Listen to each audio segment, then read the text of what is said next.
This story that seemed impossible actually happened to me. I was so shocked when it happened. Let me tell you about it. Come along with me as we begin. My name is Marcus. I am 32 years old, living in Columbus, Ohio. My father, Harold, was the kind of man who counted every single penny. I always thought it was harmless. But 2 days after he signed a piece of paper he believed would save our family thousands of dollars, he lost everything. Not money. Something far more precious. Before we dive into this story, let me know in the comments where you are watching from today.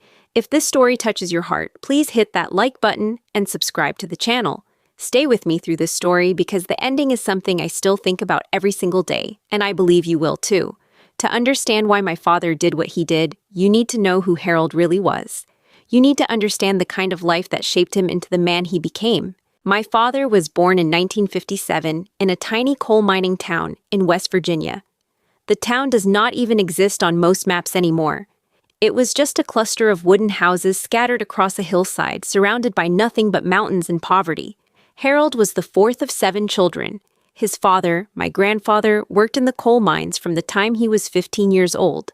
His mother never worked outside the home because there were always too many mouths to feed, too many clothes to mend, too many children to keep alive. The house they lived in had 3 rooms. 3 rooms for 9 people. In winter, the wind would slice through the gaps in the wooden walls like a knife. My father told me once that he remembered waking up with frost on his blanket. Not outside the window. On the blanket itself, from his own breath, freezing in the air. Food was never guaranteed. There were weeks when all they had was potatoes and beans. Sometimes, not even that. My grandmother would make something she called stone soup, which was really just water with whatever scraps she could find boiled into it. My father learned to eat slowly, to make every bite last, because he never knew when the next meal would come. But the moment that truly broke something inside my father happened when he was 11 years old. It was a Tuesday in November. He was at school when the principal came to his classroom and pulled him out. He remembers walking down that hallway, his shoes too small, his pants too short, wondering what he had done wrong. The principal told him there had been an accident at the mine. A tunnel had collapsed. His father was one of 12 men trapped underground. They pulled him out alive, but barely. His spine was damaged. His right leg was crushed. He would never walk properly again, and he would certainly never work again. What happened next shaped my father for the rest of his life. The medical bills came. Bill after bill after bill. The mining company paid for almost nothing. There was no union protection, no safety net, no insurance that covered a fraction of what was needed. Within 6 months, the family lost their house. They moved into a one-room shack on a relative's property. My grandmother took in laundry from other families just to buy food. My father watched his mother age 20 years in 2. He watched his father, once a strong man who could carry him on his shoulders, become a shell of himself, sitting in a corner, staring at nothing, unable to provide for his family. The shame ate his grandfather alive.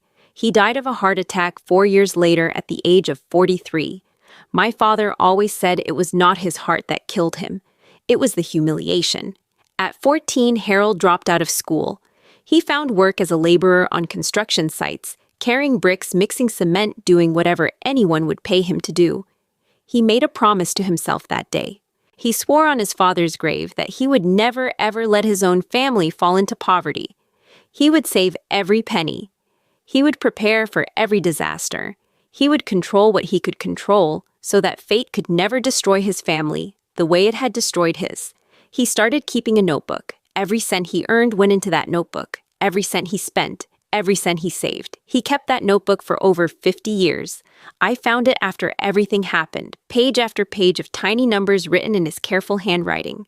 A lifetime of fear recorded in columns of pennies and dimes. My father met my mother Dorothy when they were both 22 years old. She was from Kentucky, just across the border from where he grew up.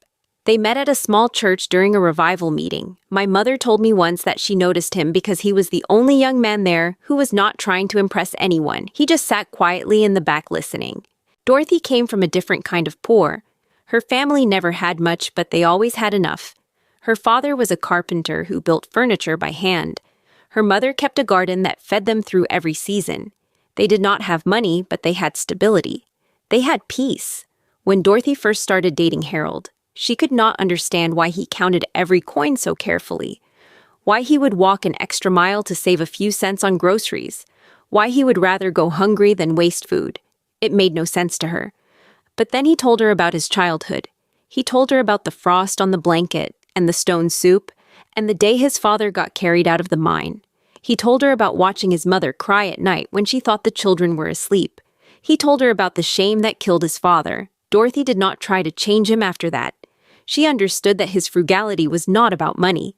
It was about survival. It was about never letting the people he loved feel the kind of fear he had felt as a child. They got married in 1981. The wedding was small, just family and a few friends at the same church where they met. My father did not buy a wedding ring from a store. He could not justify the expense.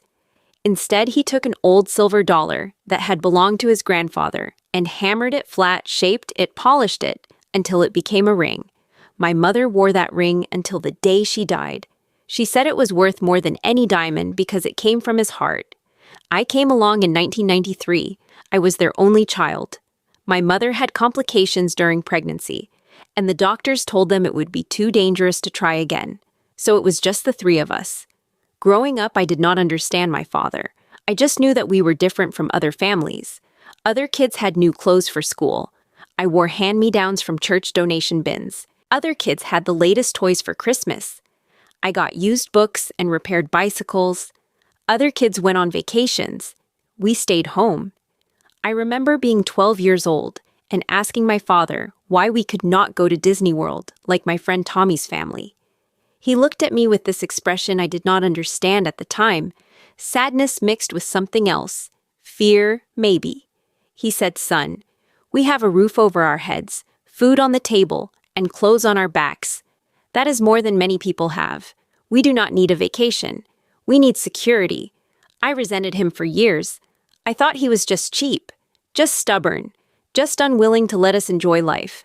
I did not understand that every dollar he saved was a brick in the wall he was building between his family and the poverty that haunted his memories. It took me until I was a grown man to realize that my father was not trying to deprive us. He was trying to protect us. He was fighting a battle against a ghost from his childhood, and he was terrified of losing. Everything changed when my mother got sick. It was 3 years before the day that tore our family apart.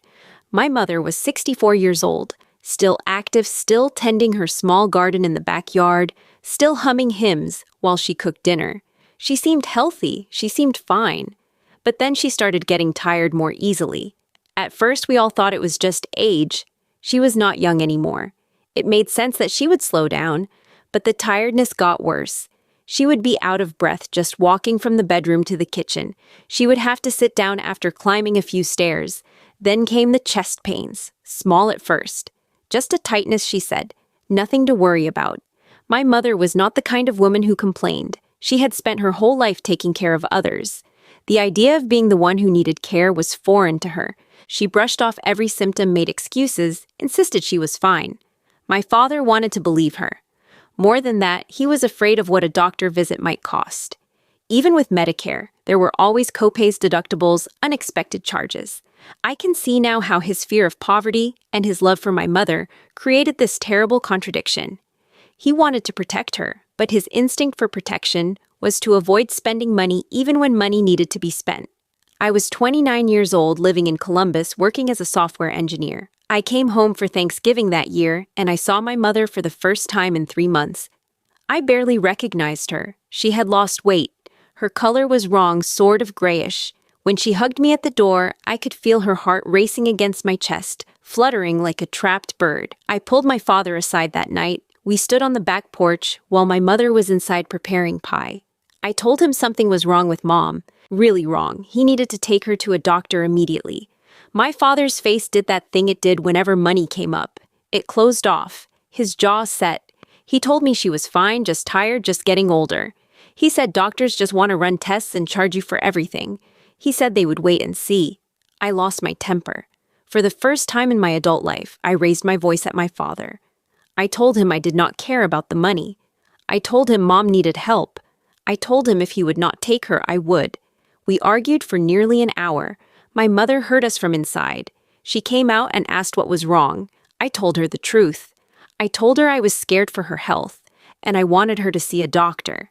She looked at my father, then at me, and she agreed to go. Just to make peace, she said. Just to prove that I was worrying over nothing. The appointment was the Monday after Thanksgiving. My mother and father drove to the hospital together. I went back to Columbus, but I made them promise to call me with the results. The call came that evening. My father's voice sounded hollow, like someone had scooped out everything inside him. He said the doctor had run tests, an EKG, an echocardiogram, blood work. The diagnosis was congestive heart failure stage 2. Her heart was not pumping efficiently. Fluid was building up around it. She needed medication immediately. She would need regular monitoring. The condition was serious but manageable with proper care. I asked my father how he was doing. There was a long silence on the phone. Then he said the medications cost $800 a month. $800 a month. I do not have that kind of money, Marcus. I told him I would help. I was making good money at my job. I could send them whatever they needed, but my father refused. He said a man takes care of his own family. He said he did not need charity from his son. He said he would figure it out. I tried to argue, but he hung up. When I called back, my mother answered. She told me to let it go. She said, "Your father has his pride. Give him time. He will come around." But he did not come around. Not the way I hoped. Over the following months, I watched from a distance as my father dealt with the financial pressure of my mother's illness. Every time I called, I could hear the strain in his voice. He was working longer hours at his part-time job at a hardware store. He was cutting back on everything. The heat in the house was turned down so low my mother had to wear sweaters indoors. They stopped eating out entirely. My father started buying expired food from the discount section of the grocery store. I started sending money to my mother secretly. I would deposit it directly into her personal checking account with a note that said, "Use this for whatever you need." She never told my father. It was our secret. She would call me and thank me, and I could hear the relief in her voice mixed with guilt for going behind her husband's back. But the medical bills kept coming. Even with the money I sent, even with Medicare, covering part of the costs, the bills piled up. Co-pays, deductibles, additional tests, specialist visits. Every month brought new expenses. Every month my father's face grew more lined, more gray, more desperate. I noticed something else during this time. My father started researching things online. Whenever I came to visit, I would catch glimpses of his computer screen, articles about healthcare costs, Medicare supplemental insurance, end-of-life planning. One weekend, about 6 months into my mother's treatment, I came home to help with some repairs around the house. My father was at work. My mother was resting. I went into the small office area where my father kept his computer to check something, and I saw what was on his screen. He had been reading about advanced directives, living wills, and something called a DNR do not resuscitate order. I felt a chill run down my spine. I did not say anything to my mother. I did not want to worry her. But I made a mental note to talk to my father about it. I thought maybe he was just researching, just trying to understand all the options. I told myself it was nothing to be concerned about. I was wrong. 6 months before everything fell apart, my mother had a medical emergency. It happened on a regular Tuesday evening. She and my father were watching television after dinner. My mother said she felt strange, like there was an elephant sitting on her chest. Then her left arm went numb. Then she could not catch her breath. My father called 911. The ambulance came within minutes. The paramedics worked on her in the living room while my father watched helpless, terrified. They stabilized her and rushed her to the hospital. My father rode in the back of the ambulance holding her hand, praying to a God he was not sure he believed in anymore. I got the call at 11 at night. I was already in bed. When I saw my father's number on the screen, I knew something was wrong. He never called that late. His voice was shaking when he told me what happened. I threw on clothes and drove through the night to the hospital. By the time I arrived, my mother was stable. The doctor said she had experienced a minor heart attack. Minor, they said, but a warning sign. Her condition was progressing. She would need more aggressive treatment, more medication, more monitoring. My mother stayed in the hospital for 4 days. 4 days of tests, procedures, specialists coming and going, nurses checking on her every hour. 4 days of my father sitting in that plastic chair beside her bed, barely eating, barely sleeping, staring at the machines that beeped and hummed around his wife. When we checked out, the hospital handed my father the bill. I was standing next to him when he looked at it. I watched the color drain from his face. $47,000. That was the total. $47,000 for 4 days. Medicare would cover part of it, but not all. There would be thousands left over. Thousands we did not have. My father did not say a word. He just folded the paper carefully, put it in his pocket, and walked my mother to the car. But I saw his hands. They were shaking. Over the next few weeks, I watched my father disappear into himself. He spoke less. He ate less. He started waking up in the middle of the night to sit at the kitchen table and stare at bills and bank statements.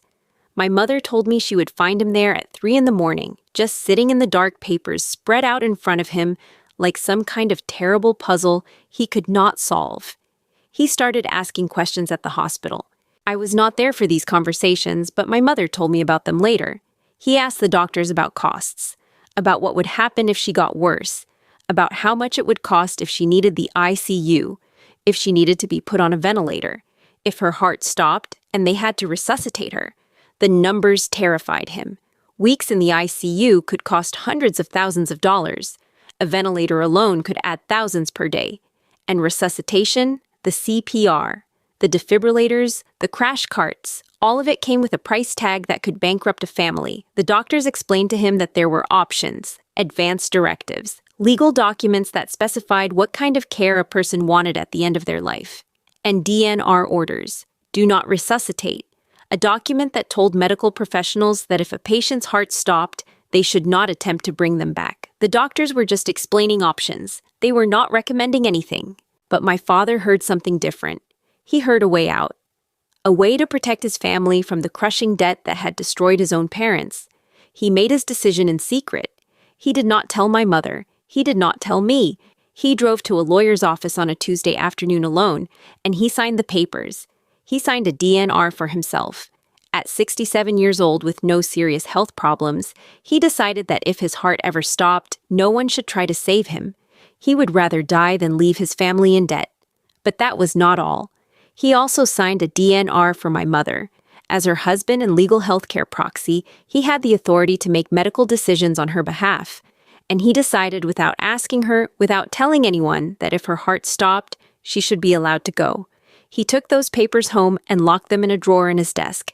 He believed he was doing the right thing. He believed he was protecting us. He had no idea what he had actually done. I found out 2 weeks later. I was home visiting, helping my father fix his computer, which had been running slowly. I needed a cable, and I started looking through his desk drawers. That is when I found the folder. I opened it expecting receipts or old documents. Instead, I found legal papers. My father's DNR, my mother's DNR, the lawyer's stamp, the dates. Everything official and binding. My hands were shaking when I confronted him. He was in the garage organizing tools. I held up the papers and asked him what the hell these were. He looked at me with this calm expression that made me want to scream. He said he was being practical. He said the medical bills were going to destroy us. He said if something happened, if his heart stopped or mom's heart stopped, it was better to let nature take its course than to rack up another $50,000 or $100,000 in bills. I could not believe what I was hearing. I told him he had no right to make that decision for Mom without telling her. I told him this was insane. I told him money was not more important than their lives. He just looked at me with those tired, haunted eyes. He said, "Son, you do not understand. You have never been truly poor. You have never watched your family destroyed by debt. I am not going to let that happen again. This is my decision. It is final." I begged him to tear up the papers. I pleaded. I yelled. I even threatened to tell my mother, but he would not budge. He said he knew what was best. He said I would understand someday. I left that house angrier than I had ever been in my life. I drove back to Columbus trying to figure out what to do. Should I tell my mother? Should I hire a lawyer? Could I contest the DNR somehow? I did not know. I needed time to think. I had no idea that I was already running out of time. The 48 hours that changed everything began on a Thursday morning. It was an ordinary day. The sun came up over my parents' small house outside Cincinnati just like it did every other day.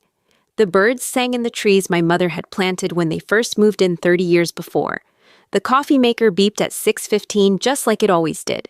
My father got out of bed first. He always did. He put on his robe and his slippers and shuffled to the kitchen to make coffee. He looked out the window at the backyard where my mother's garden was still sleeping through the last weeks of winter. He thought about the tomatoes she would plant in a few months, the way she would spend hours out there talking to her plants like they were old friends. My mother was still sleeping. She had been more tired than usual lately. The new medication the doctors had prescribed made her drowsy. She needed more rest. My father let her sleep. At 7:30 he called me. Just a regular call, nothing special. We talked about the weather. He complained that spring was taking too long to arrive. I told him about a project I was working on at work. He asked if I was eating enough, the same question he asked every time we spoke. I said, "Yes, Dad, I am eating fine." He said, "Good, that is good." Before we hung up, he said something that did not register at the time. He said, "You know I love you, right, son?" I said, "Yeah, Dad, I know. Love you too." And then we hung up. I did not know that would be the last normal conversation I would ever have with my father. At 11:45 that morning, my mother woke up feeling better than she had in days. She decided to get up and make lunch. It was Thursday, and Thursday was chicken salad day. She had been making chicken salad sandwiches on Thursday for as long as I could remember. It was her routine. It was normal. My father was in the living room reading the newspaper. He heard my mother moving around in the kitchen. He heard the refrigerator open and close. He heard the clink of plates. He thought about getting up to help her, but she always said she preferred doing it herself. It made her feel useful, she said. It made her feel like herself. At 11:52, my father heard a crash. Not a small crash like a dropped spoon. A big crash. The sound of something heavy hitting the floor, followed by the sharp shattering of glass.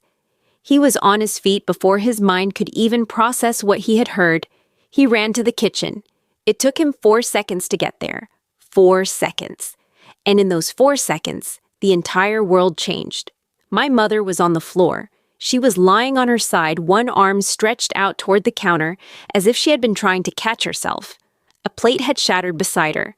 Lettuce and chicken were scattered across the linoleum. Her eyes were open, but they were not seeing anything.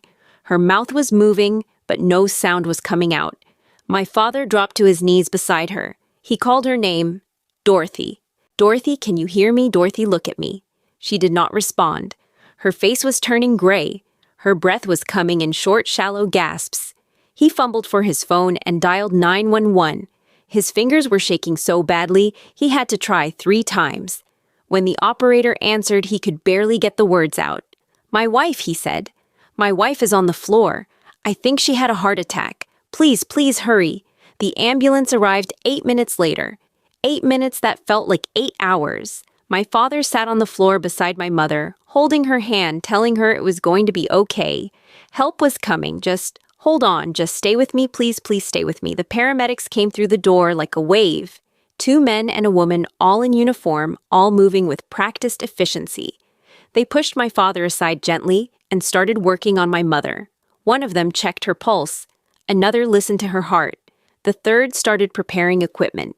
Then everything stopped. The paramedic who had checked her pulse looked at the other 2. He shook his head.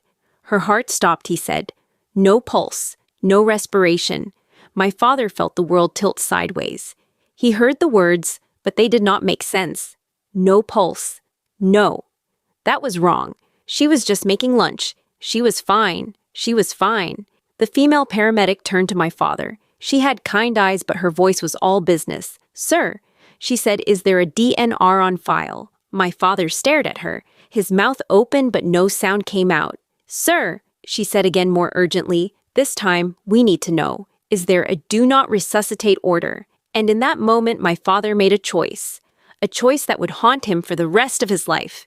He nodded. The paramedics stopped. They did not perform CPR. They did not get out the defibrillator. They did not try to shock her heart back into rhythm. They had been told not to. My father knelt beside my mother. He took her hand in his. He could feel the warmth leaving her skin. He could see the color draining from her face. He watched the woman he had loved for over 40 years slip away second by second, breath by breath, until there was nothing left. At 12:18 in the afternoon, Dorothy was pronounced dead in her own kitchen. On the floor, she had mopped 1,000 times, surrounded by the chicken salad she would never finish making. My father did not cry. Not then. He just sat there holding her hand, staring at her face, trying to understand how the world could be so cruel. He had signed that paper to protect her, to protect their family, and instead, he had sentenced her to death. He sat with her for a long time before he called me. When he finally did, his voice was hollow, empty, like someone had reached into his chest and pulled out everything that made him human. He said 5 words. "Your mother is gone, Marcus." I was at my desk at work. I had been looking at lines of code, ordinary code for an ordinary project on an ordinary Thursday. When I heard those words, the phone slipped from my hand. It hit the desk and bounced onto the floor. My coworker looked up and asked if I was okay. I was not okay. I would not be okay for a very long time. I do not remember leaving the office. I do not remember getting in my car. I do not remember the 2-hour drive from Columbus to my parents' house. My body did all of those things on autopilot, while my mind was somewhere else, trapped in a loop of disbelief and horror. On the drive, I thought about my mother. I thought about the way she used to sing while she cooked. I thought about how she would always save me the biggest piece of pie. I thought about the way she hugged me every time I came home, holding on a little too long, like she was trying to memorize the feeling. I thought about all the phone calls we had, all the conversations, all the little moments that make up a life. And I thought about how there would be no more of them, never again. I also thought about the DNR. I thought about those papers in my father's desk drawer. I thought about how I had confronted him, how he had refused to budge, how I had left without resolving anything. If I had pushed harder, if I had told my mother, if I had done something, anything, maybe she would still be alive. The anger started to build. By the time I pulled into my parents' driveway, it was a fire in my chest. The house looked the same as always. That felt wrong. It should have looked different. It should have shown some sign of the tragedy that had happened inside. But it just sat there same as ever, with my mother's flower boxes in the windows waiting for spring. I walked inside. The kitchen had been cleaned. Someone had mopped up the mess thrown away, the broken plate, put the food in the garbage. It looked almost normal, but there was a stillness in the air that I had never felt before, a silence that pressed against my ears like deep water.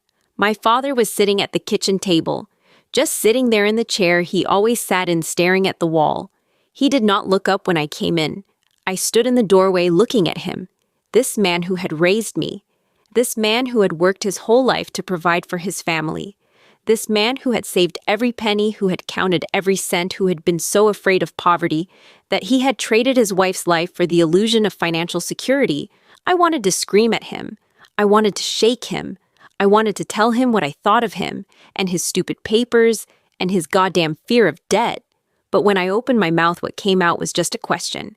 A simple question that contained everything I was feeling. Why, I said. Why did you let her die? My father did not answer for a long time. When he finally spoke, his voice was barely a whisper. I thought I was protecting her, he said. Protecting us. I thought it was the right thing to do.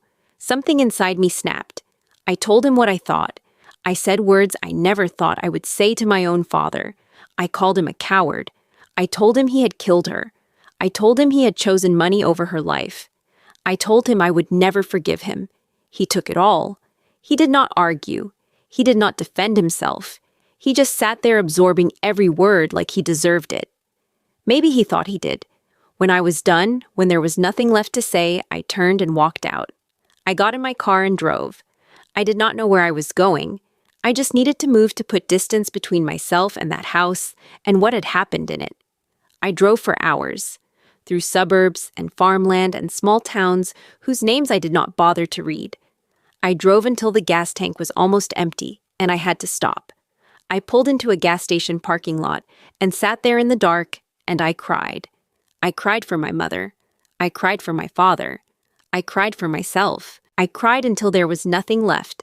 The funeral was held 4 days later at the small church where my parents had met over 40 years before. It was a gray morning, the kind of morning where the sky hangs low and heavy, and it feels like the whole world is mourning. The church was full. My mother had touched many lives in her quiet way. Neighbors came, church friends came, people I did not recognize came. They all wanted to pay their respects to the kind woman who had always had a smile and a helping hand for anyone who needed it.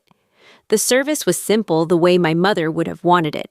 The pastor spoke about her faith, her kindness, her dedication to her family. The choir sang her favorite hymns. A few people shared memories. Through it all, I sat in the front row staring at the coffin that held what was left of my mother. My father sat next to me. He had aged a decade in 4 days. His skin hung loose on his face. His eyes were sunken and red-rimmed. He moved like a man walking through water, slow and uncertain. He did not speak to anyone. He barely seemed to know where he was. When it was my turn to speak, I almost did not do it. I did not know if I could stand up there and talk about my mother without falling apart. But I owed her that much. I owed her a proper goodbye. I walked to the podium and looked out at the crowd. I saw familiar faces and strangers. I saw my mother's friends crying into tissues. I saw my father sitting alone in his grief, and I felt a flash of anger before I pushed it down. I talked about my mother. I talked about her chicken salad Thursdays, and her garden, and her hymns. I talked about how she always made everyone feel welcome, feel loved, feel important. I talked about how she had been the heart of our family, the center around which everything else revolved. I did not talk about how she died. I did not talk about the DNR. I did not talk about my father's decision. That was private. That was between us. After the funeral, people came to the house to pay their respects. Someone had set up tables of food, casseroles and cold cuts and desserts, the universal language of mourning. People milled around talking in soft voices, sharing memories of my mother. I moved through the crowd like a ghost. I accepted condolences. I nodded and said, "Thank you," and yes, she was a wonderful woman. And no, I do not know what I'm going to do now. The words came automatically. They meant nothing. My father stayed in his chair the whole time. People approached him, said kind words, patted his shoulder. He barely responded. He was somewhere else, trapped in a prison of his own making. By evening, everyone had gone. The house was quiet again. I looked at my father still sitting in that chair, and I could not stand to be near him anymore. I told him I was leaving. I would be back for the rest of the arrangements. Then I got in my car and drove back to Columbus. For the next 3 weeks, I did not contact my father. He called me several times. I let it go to voicemail. I could not talk to him. Every time I thought about him, I thought about my mother, lying on that kitchen floor, and the anger would rise up again, hot and suffocating. I went to work. I did my job. I came home to an empty apartment and stared at the walls. I did not eat much. I did not sleep much. I just existed going through the motions of life, while something inside me slowly withered. My friends tried to help. They invited me out, tried to get me to talk, offered to listen. I pushed them away. I did not want to talk. I did not want to be comforted. I wanted to be angry. The anger was the only thing keeping me from falling apart completely. 3 weeks after my mother's funeral on a Thursday afternoon, that felt no different from any other, my phone rang. It was a number I did not recognize. A Cincinnati area code. I almost did not answer, but something made me pick up. A woman's voice, professional, calm. She said she was calling from Christ Hospital in Cincinnati. She said my father had been brought in by ambulance. He had suffered a major cardiac event, a heart attack. She said his condition was critical. She said I should come as soon as possible. And then she said something that stopped my heart. She said, "Sir, we have your father's DNR on file. As his designated healthcare proxy, we need to confirm his wishes. If his heart stops, do you want us to honor the do not resuscitate order?" I stared at my phone like it was a snake about to bite me. My father had made me his healthcare proxy. He had given me the power to make medical decisions for him, and now he was dying, and I had to decide whether to let him go the same way he had let my mother go. I did not answer the question. I just said I was on my way. Then I hung up and ran to my car. The drive to Cincinnati usually took 2 hours. I made it in 1.5. I do not remember much of the drive, except the pounding of my heart and the roar of thoughts in my head. My father was dying. The same heart that had beaten for 67 years was giving out. And I had to decide whether to save him or let him go. But another part of me, a deeper part, remembered who he was before all of this. The man who had carried me on his shoulders as a child. The man who had worked double shifts so I could have books for school. The man who had sat beside my bed when I was sick, pressing cool cloths to my forehead, telling me stories to help me sleep. That man did not deserve to die alone in a hospital. And then there was my mother. What would she want? She had loved my father for over 40 years. Even after everything he had done, she would not have wanted him to die. She would have wanted him to live to have a chance to make things right, to find peace. I pulled into the hospital parking lot and ran inside. I found the emergency department and told them who I was. They led me to a room where my father lay on a bed connected to machines, looking smaller and older than I had ever seen him. The doctor met me outside the room. He explained the situation. My father's heart had suffered significant damage. They had stabilized him, but he could go into cardiac arrest at any moment. If that happened, they needed to know whether to resuscitate or let him go. He showed me the DNR form, my father's signature, the date from 6 months ago, the legal language that said in clear terms that Harold did not want extraordinary measures taken to save his life. The doctor asked me what I wanted to do. I looked through the window at my father. His eyes were closed. His chest rose and fell with each labored breath. The monitors beeped and hummed. He looked so fragile, so vulnerable, so utterly alone. I thought about my mother. I thought about the kitchen floor. I thought about the anger I had carried for weeks. And I thought about what kind of man I wanted to be. Then I gave the doctor my answer. I said no. No, I told the doctor, ignore the DNR. Do everything you can to save him. The doctor looked at me carefully. He explained that this was a significant legal decision. My father had signed documents stating his wishes clearly. By overriding those wishes, I was taking on serious responsibility. I did not care. I told him I was my father's healthcare proxy. I had legal authority to make medical decisions on his behalf, and I was deciding that he should live. There was a brief discussion with hospital administrators. Phone calls were made. A woman from the legal department came down to speak with me. She had forms for me to sign documents acknowledging that I was acting against my father's stated wishes. I signed everything they put in front of me. I did not hesitate. I did not waver. Something had shifted inside me during that drive to the hospital. The anger was still there, but it was not the only thing anymore. There was something else, something that felt like hope, or maybe just a desperate need to not lose anyone else. Within an hour, my father was being prepped for emergency surgery. The doctors explained that they would need to perform a bypass to repair the damage to his heart. It was a risky procedure. There were no guarantees, but it was his best chance. I sat in the waiting room while they operated on my father. It was a cold room with fluorescent lights and plastic chairs that seemed designed to be as uncomfortable as possible. There were other people there, other families waiting for news about their loved ones. We did not speak to each other. We just sat in our separate islands of fear and hope. For the first time in years, I prayed. I did not know who I was praying to or if anyone was listening, but I closed my eyes and asked for my father to survive. I asked for another chance. I asked for the opportunity to say the things I should have said weeks ago instead of the hateful words I had thrown at him. The surgery took 6 hours. 6 hours of waiting, of checking my phone for no reason, of getting coffee. I did not drink, of walking laps around the hospital corridor because I could not sit still. 6 hours of reliving every memory I had of my father. The good ones and the bad ones, the moments of love and the moments of anger. I thought about when I was 8 years old and I fell off my bike and scraped my knee so badly I could see the bone. My father had carried me half a mile to the car, then stayed with me at the emergency room for hours, holding my hand while they stitched me up. I thought about my high school graduation, how he had stood up and cheered louder than anyone when I walked across the stage, even though we had fought that morning about something stupid.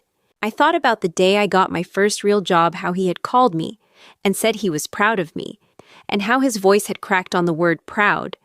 This was the man who had signed those papers. This was the man I had called a murderer. This was my father, complicated and flawed, and afraid just like all of us. Finally, the surgeon came out. I stood up so fast I almost fell over. The surgeon's face was tired but not grim. He told me the surgery had been successful. They had repaired the damage. My father was in the ICU, still unconscious but stable. The next 48 hours would be critical, but he was alive. He was alive. I thanked the surgeon so many times he probably thought I was crazy. Then I asked if I could see my father. They let me into the ICU just for a few minutes. He looked small in that hospital bed. Surrounded by machines covered in wires and tubes, he looked like a stranger. But when I got close, I could see his chest rising and falling. I could hear the steady beep of the heart monitor. I could feel the warmth of his hand when I took it in mine. I stood there holding my father's hand, and I cried. Not angry tears this time. Something different. Relief, maybe? Or grief for what we had lost, and hope for what we might still save. I stayed at the hospital for the next 2 days, sleeping in waiting rooms, eating vending machine food, checking on my father every chance I got. On the second day, he woke up. I was sitting beside his bed when his eyes opened. They were cloudy at first, unfocused. Then they found me. He looked confused. He looked scared. And then he looked devastated. Why, he whispered. His voice was so weak I could barely hear him. Why did you not let me go? I squeezed his hand. Because I already lost Mom, I said. I cannot lose you too. I will not. His face crumpled. Tears spilled down his cheeks, disappearing into the pillow beneath his head. He was crying. My father, who never cried, who had held everything in for 67 years, was finally breaking down. I killed her, he said. The words came out in gasps. I killed your mother. I thought I was protecting her. I thought I was doing the right thing, but I killed her. She could have lived. They could have saved her. And I told them not to. I killed my own wife. I did not know what to say. Part of me agreed with him. Part of me wanted to tell him he was right, that what he did was unforgivable. But a larger part of me understood something I had not understood before.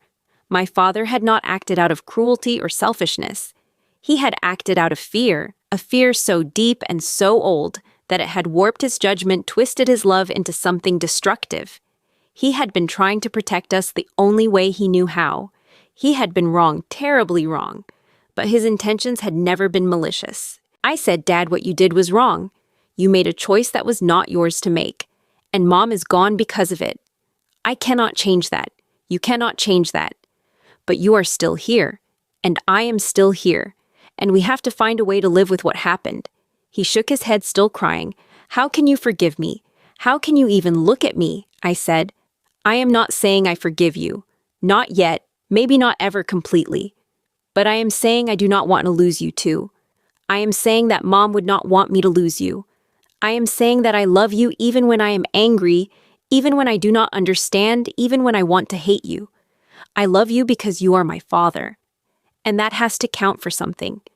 We stayed like that for a long time, my hand in his, both of us crying, both of us broken, both of us trying to figure out how to put the pieces back together. My father spent 3 weeks in the hospital, recovering from his surgery. Every day I drove from Columbus to Cincinnati to sit with him. At first, our conversations were difficult. We did not know how to talk to each other anymore. Too much had happened. Too many words had been said that could not be unsaid. But slowly, day by day, we found our way back to each other. We talked about my mother. We shared memories, stories, little moments we had both forgotten. We laughed about her quirks, the way she would talk to her tomato plants, the way she always burned the first pancake of every batch, the way she would hum hymns, even when she did not realize she was doing it. We also talked about the hard things. My father told me about his childhood, in a way he never had before. He told me about the cold, and the hunger, and the shame. He told me about watching his family fall apart under the weight of medical debt. He told me about the fear that had lived inside him every day since he was 11 years old, the fear that he would fail the people he loved, the way his father had failed him. I understood then, truly understood, why he had done what he did. It was not about money. It had never been about money. It was about control. It was about feeling like he could protect us from a world that had shown him nothing but cruelty. He had made a terrible mistake, but it came from a place of love, however twisted that love had become.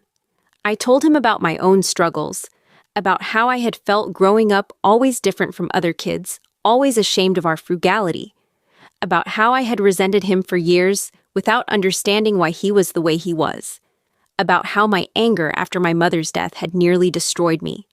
We talked and talked and talked, making up for years of silence. It was painful sometimes. There were moments when we both had to step back, take a breath, let the emotions settle, but it was necessary. It was healing. When my father was finally discharged, I took him home with me to Columbus. He could not live alone anymore, not after what had happened, and I did not want him to. I set up the guest room for him, bought new sheets, cleared out space in the closet. It felt strange at first having him in my space. We had to learn how to coexist, how to respect each other's rhythms and boundaries. But we managed. More than managed, actually. We found a new kind of relationship, one built on honesty instead of avoidance, on understanding instead of assumptions. My father started seeing a therapist. It was my idea, but he agreed without argument. He knew he needed help processing everything: the guilt over my mother, the fear that had driven him all his life, the trauma from his childhood that he had never dealt with. The therapy was hard for him. He came from a generation that did not talk about feelings, did not ask for help, did not admit weakness. But he kept going week after week, slowly untangling the knots inside himself. I started seeing a therapist too. I had my own grief to work through, my own anger, my own regrets. There were nights when I would lie awake thinking about my mother, wondering if there was something I could have done differently, some way I could have saved her. The therapist helped me see that I was not responsible for my father's choices. I could not have predicted what would happen. I had done the best I could with the information I had. The therapist also helped me work through my feelings about my father. The anger did not disappear overnight. It came and went, sometimes triggered by small things: a song my mother used to sing, a photo of her in a drawer, the smell of chicken salad. But over time, the anger became less sharp, less consuming. It was still there, but it was not the only thing anymore. There was room for other feelings, complicated feelings that I was slowly learning to accept. Months passed. My father got stronger. He started taking walks around the neighborhood, started reading again, started helping me cook dinner in the evenings. He was different now, quieter, softer. The hard edges that had defined him all his life had worn away, revealing someone I had never seen before. Someone gentler, someone more at peace. 1 year after my mother died, we went to visit her grave together. It was a spring morning, sunny and warm, the kind of morning my mother would have loved. We brought flowers, daffodils, her favorite. We stood in front of her headstone side by side, not speaking. The cemetery was quiet, except for the birds singing in the trees. I thought about my mother, about the life she had lived, about the love she had given so freely to everyone around her. I thought about how much I missed her. I thought about how much I would always miss her. My father cleared his throat. He had something to say. "Dorothy," he said, his voice thick with emotion. "I am sorry. I am so sorry for what I did. I thought I was protecting you. I thought I was doing the right thing. But I was wrong. I was so wrong. And I would give anything to go back and change it. I would give my own life to bring you back." He paused, tears running down his face. "But I cannot do that. I cannot change the past. All I can do is live the rest of my life trying to be the man you deserved, the man I should have been." He turned to me. "And I am sorry to you too, Marcus, for the pain I caused, for the anger you had to carry, for everything. You saved my life when I did not deserve to be saved. I am going to spend whatever time I have left trying to be worthy of that second chance." I put my arm around my father. We stood there together, crying and holding each other, two broken men trying to find a way forward. I said, "Dad, Mom loved you. Even at the end, even when things were hard, she loved you. And I think she would want us to be okay. I think she would want us to find peace." My father nodded.